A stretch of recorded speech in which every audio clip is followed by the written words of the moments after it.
Speedrun shooters.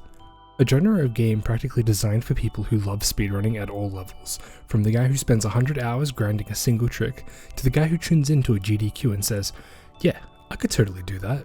With time bars, hidden secrets, movement tech, you name it, there's many games in the genre that have a beloved community, such as Ultra Kill, Neon White, and dare I say GoldenEye with the end of mission timer. Fucking pumped watching this one again. I waited the cinema too because I said, oh my god, it might be 112. And it fucking is! It fucking is, baby! Yeah!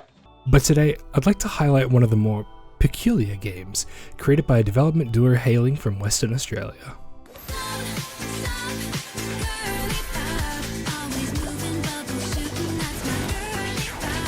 Okay, hold on. You might be thinking, Dakini, what the fuck is this? To which I respond, I didn't realize we were on first name basis, but to be completely honest, I had the same reaction. While I'm no stranger to the genre, playing similar games such as Neon White and I Am Your Beast, something about this game screamed to me. Being born in the Y2K era, when people were purchasing Tamagotchis and Razor scooters, rhinestone kits being sold en masse, glitter and clear plastic was all the rage. And after listening to the trailer a few times, I started humming the tune in my head. So I downloaded the demo, put my programmer's socks on, and clicked the hardest difficulty. I had a lot of thoughts running through my head, such as, what am I doing with my life, and what led me to this position? But the game pleasantly surprised me. The game starts off quite simple, from the words of the developers themselves. The faster you go, the more damage you deal, and the more you heal. Just don't stop moving, shoot enemies with varying mechanics such as the Half-Life 2 gravity gun, or the disco shotgun. Movement in this game is the main highlight, but also maybe one of the things that needs a little bit of touching up.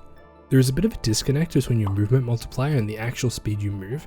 It feels like you cap out somewhere earlier while the multiplier continues, leaving you a little to be desired, as sometimes you can feel sluggish, especially at the low base field of view. Otherwise, maneuvering around arenas while interacting with the grapple mechanics, parrying projectiles, mix and matching your weapon's alt fires does feel extremely rewarding. In the demo, you have 3 weapons, the grav gun, the shotgun, and the bubble gun. Each of these play very uniquely on a mechanical level and have different viable use cases. The grav gun is great for picking up explosive objects and hurling them at your enemies, while the shotgun is great up close, as well as its alternate fire allows you to combo with any weapon of your choice. Most of the time, however, I found myself sticking to the shotgun as it was the easiest to use out of the 3 with the least conditions to meet. When it came to more elite enemies, I would have liked to have used my bubble gun, however every time I stacked a large amount of bubbles and burst them, well, my game threatened to crash. Oh, I think I nearly just crashed the game there. They don't like it when there's too many bubbles being spawned at once. But it's like one of the most fun guns. What am I meant to do? Also, I'm not really sure what's going on with the crosshair, but I found myself struggling to see what I was shooting at a majority of the time due to the amount of central clutter in a location that's pretty important for shooting. While I understand it's pretty important information, so is what I'm trying to shoot at. Moving a few of these indicators near the score indicator or in a traditional HUD location might be better, or some sort of varying opacity depending on how close you are to aiming at an enemy could be a nice touch for clarity. Games like Ultra Kill and Neon White do this well, as they know the importance of knowing what you're aiming at. I suppose I should touch on the story of the game. You are Imber, a mechanical android cyborg creature that's fueled by love. The mining corporation Tigris Nix has come to your girly pop world to mine the world of its love, and it's your job to put an end to it. The lore expands deeper as you complete levels and find optional voice recordings.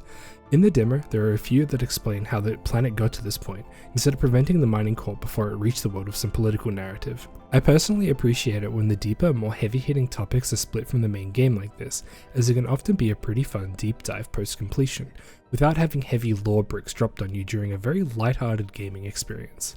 It would genuinely be a crime if I didn't talk about the OST this game has, boasting probably one of the most catchy soundtracks in recent gaming memory. It perfectly encapsulates the mood of the game while encouraging you to move fast. I have no idea what to call the genre of this music, but I feel like it's likely just girly pop. And I gotta say, most of the time I'm out here chugging white monsters and punching drywall, but this goes so hard. The music production team behind this genuinely have outdone themselves, and I hope they actually produce music outside of this OST so I can enjoy it at a later date.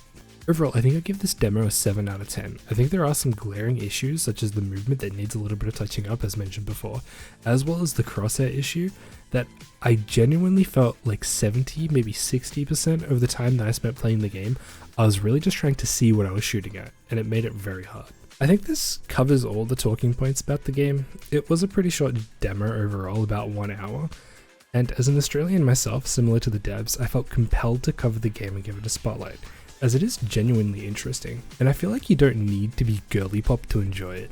Like, let's be honest with ourselves, if people like me, white men, hear Vanessa Carlton's 1,000 Miles, or Katy Perry's Firework, we will be out there vibing, and that's kind of the feel that I get from the game.